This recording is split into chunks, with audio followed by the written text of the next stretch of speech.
Sa ngalan ng Ama, ng Anak at Espiritu Santo. Amen.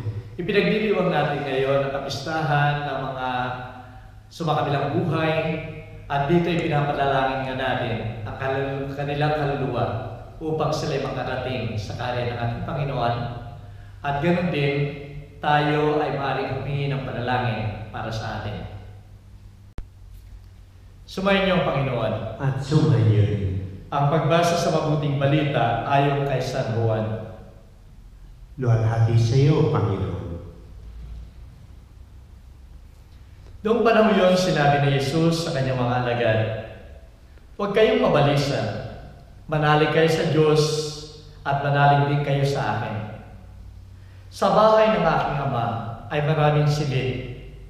Kung hindi gayon, sinabi ko na sana sa inyo.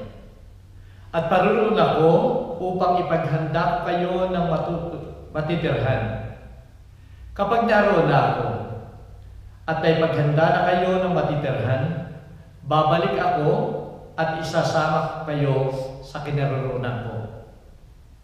At alam niyo ang daan patungo sa pupuntahan ko."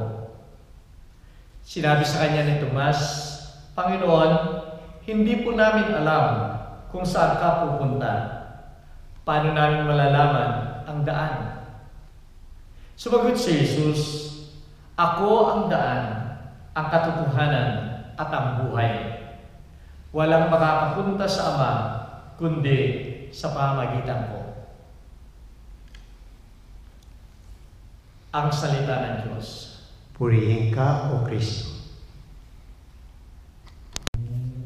Minamahal ko mga kapatid sa pananampalataya, tayong mga Pilipino, nais natin lagi na ipagdasal yung ating mga yumao, mga kaluluwa ng ating minamahal sa buhay.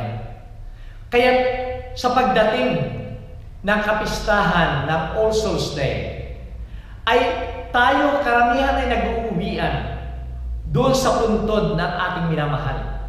Kahit ito pa ay November 1st, sa Pilipinas ay ito ang pinagdiriwang natin. Subalit November 1st ay kapistahan ng lahat ng mga santo, All Saints Day. Samantalang ang November 2nd, ngayon, ay yung All Souls Day.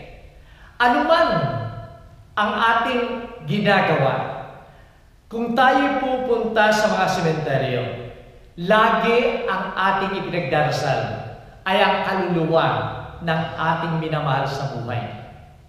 Sa ating pagdiriwang ngayon ng All Souls Day, ang ating focus ng selebrasyon o liturhiya ay yung mga kaluluwa sa purgatorio. Pero isang pare na nagre-review ng katekism doon sa mga bata na tatanggap ng kalang confirmation. At dito tinatanong niya yung mga bata. Ang sabi niya, saan pupunta sa Last Judgment yung mga tao na gumawa ng kabutihan sa kalang pamumuhay sa daigdig na ito? Yung isang bata ay tumaas ng kamay at sabi niya, ang taong yan ay pupunta sa kaharian ng ating Panginoon sa kalangitan. Ang sabi ng pare, paano naman yung mga tao na naging masama ang kalambuhay sa daigdig na ito? Saan sila pupunta? Anong sasabihin ng Diyos sa kanila?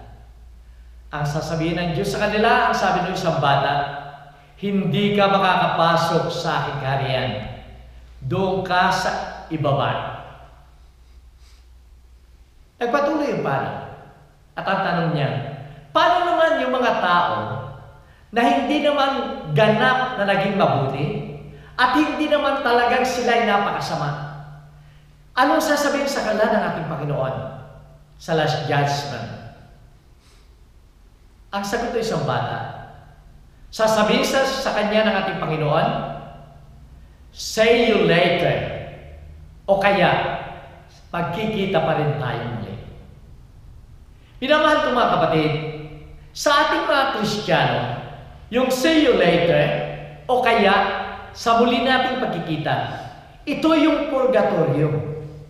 Purgatorio na kung nasaan yung mga tao na hindi naging masama at hindi naman naging ganap na napakabuti sa kalampaubuhay sa daigdig na ito.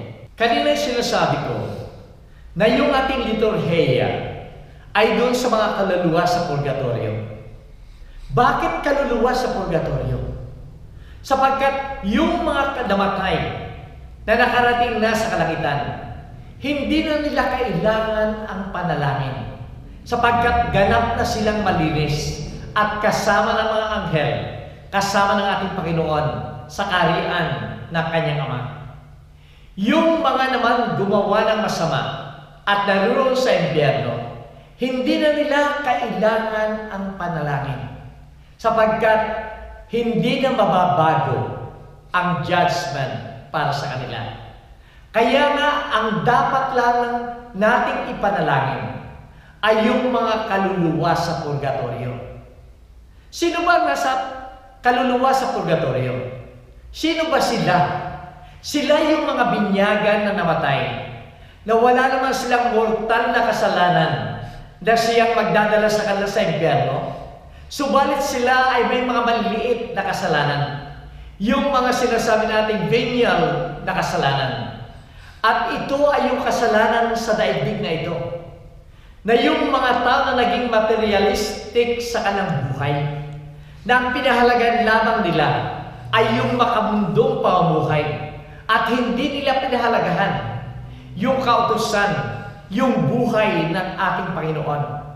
Napakaliwanag nga sa banal na ebanghelyo na sinasabi dito, ako ang daan, ako ang katotohanan, at ako ang buhay. Ito ang sinasabi ng ating Panginoon na daan patungo doon sa kanyang kaharian. At kung hindi natin isinabuhay ang mga halimbawa ng ating Panginoon, hindi natin sinunod ang aral ng ating Panginoon, wala tayo sa daan patungo sa kanyang kaharian. Ano ang katotohanan ng purgatorio? Ang katotohanan sa purgatorio, ito ay napakalungkot sapagkat wala doon ang ating Panginoon. Kung ikukumpara natin sa kalangitan, naroon ang mga anghel, naroon ang ating Panginoon. Kaya't yung mga kaluluwa doon ay nagsasayang kasama nila. Nagsiselebrate sila na kasama nila. Samantalang sa purgatorio ay wala doon ang ating Panginoon. Subalit may saya pa rin ng pag-asa para sa mga kaluluwa sa purgatorio. Ang saya dito, hindi na sila pwedeng bumagsak sa impyerno, kundi silang lahat ay may pag-asa. Wala silang ibang pupuntahan, kundi patungo sa kalangitan, sa kaharian ng ating Panginoon. Ngayon ang katanungan, hanggang kailan sila mananatili sa purgatorio? Mananatili sila doon, depende sa panalangin ng mga santo sa kalangitan. Yung mga panalangin ng mga santo sa kalangitan, upang sila makarating na kasama nila sa kalangitan. At ganun din, yung mga panalangin natin na naririto pa sa daigdig na ito, ang magbibigay ng daan sa kanila kung papaano sila at kung hanggang kailan sila makakarating sa kalangitan. Kaya nga tayo minamahal ko mga kapatid, lagi natin ipinagdadasal ang kaluluwa upang mapabilis ang kanilang pagpunta, makarating sa kaharian ng ating Panginoon. Napakaganda nga tayo sapagkat ang daming nagdarasal sa mga kaluluwa. Naririyan yung mga death anniversary. Pagkakamamatay pa lamang ay meron tayong 9 days novena para doon sa mga namatay. Mayroon tayong 40 days na celebration para alahanin, ipanalangin yung mga namatay. At mayroon pa rin tayong mga death anniversaries at doon ipinagdarasal natin yung mga kaluluwa na yun. Kalimitan nga sinasabi sa akin, Father, magpapa-offer ako ng panalangin, birthday nung aking magulang. Kako nasaan siya? Father, patay na. Ang ibig sabihin, ipinagdarasal natin yung mga importanteng mga bagay o kaya ay event sa buhay ng tao ay ipinagdarasal natin. At ito'y napakaganda, minamahal ko mga kapatid, sapagkat ang lahat ng ito ay nakakatulong sa kanila upang sila'y makarating sa kaharian ng ating Panginoon. Ang hindi lamang alam ng karamihan na dapat malaman natin, sapagkat malimit tayo ay nagdarasal para sa ating sarili. Kung minsan ay nangangailangan tayo humingi ng tulong, humingi ng panalangin sa ating kapwa. Subalit, ang katotohanan sa purgatorio, ang mga kaluluwang ito ay maaring tayo ay ipagdasal nila.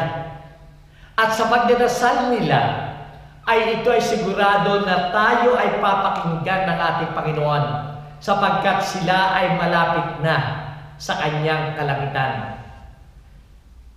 Ang hindi lamang magagawa nga ng mga kaluluwa sa purgatorio ay ipanalangin yung kanilang sarili. Kahit ilang panalangin ang i-offer nila para sa kanilang sarili, ay hindi ito magkakaroon ng kahulugan, hindi makakatulong sa kanila upang sila ay makarating sa kaharian ng ating Panginoon. Minamahal ko mga kapatid, tayo ay humingi ng tulong, tayo humingi ng panalangin para sa mga kaluluwang ito. Minsan ako ay tinawag ng isang may sakit, sa isang ospital, sa Wismin. At ang sabi noong may sakit, Father, alam mo ba, kanina na ako ay pupunta doon sa theater para sa aking surgery, ako'y nananalangin sa aking tatay at nanay na mga sumakabilang buhay na ilang taon na nakakaraan. Ang sabi ko sa kanila, ipagdasal ako sapagkat gusto ko pang mabuhay para sa aking pamilya, lalong-lalo na sa aking mga anak na maliliit pa. Pagkatapos ng panalangin kong yon, wala na akong namalayan. Ako ay naroon sa theater ng ilang oras sa aking surgery. At nang ako ay magkaroon ng malay, ako ay dinadala na doon sa aking wife. Nang pagtingin ko at magkaroon ako ng malay, ang una kong nakitang mukha ay yung mukha ng aking tatay at nanay na hiningan ako ng panalangin. At masayang-masaya sila. Tuwang-tuwa sila na ang ibig sabihin, ako ay nagtagumpay yung aking surgery. At alam ko, dahil din yun sa panalangin ng aking tatay at nanay. Minamahal ko mga kapatid, sa araw na ito ay pinagdarasal natin ang kaluluwa ng ating mga minamahal sa buhay. Sana minamahal ko mga kapatid, sa pamagitan ng ating pananampalataya sa ating Panginoon, at ganun din, pananampalataya sa pangako niya na magkakaroon tayo ng panibagong buhay sa kanyang kaharian. Tayong lahat ay manalangin. Manalangin tayo. Humingi rin tayo ng panalangin sa kanila upang tayo man ay makarating sa kaharian ng ating Panginoon. Para dito sa Sydney ay mayroon pa rin akong announcement pagkatapos ng blessing. Sumayin niyo ang Panginoon. At sumayin niyo rin. Minamahal ko mga kapatid, tayo ay nakikiisa sa mga kaluluwa ng namatay sapagkat tayong lahat ay nagnanais na makarating sa kaharian ng ating Panginoon. At sana sa pagdiriwang natin ito, magkaroon ng katuparan doon sa mga kaluluwa na nasa purgatorio. At away pagpalain kayo makapangyarihang Diyos, Ama, Anak, at Espiritu Santo. Amen. Kumain tayo mamaya. Salamat sa Diyos.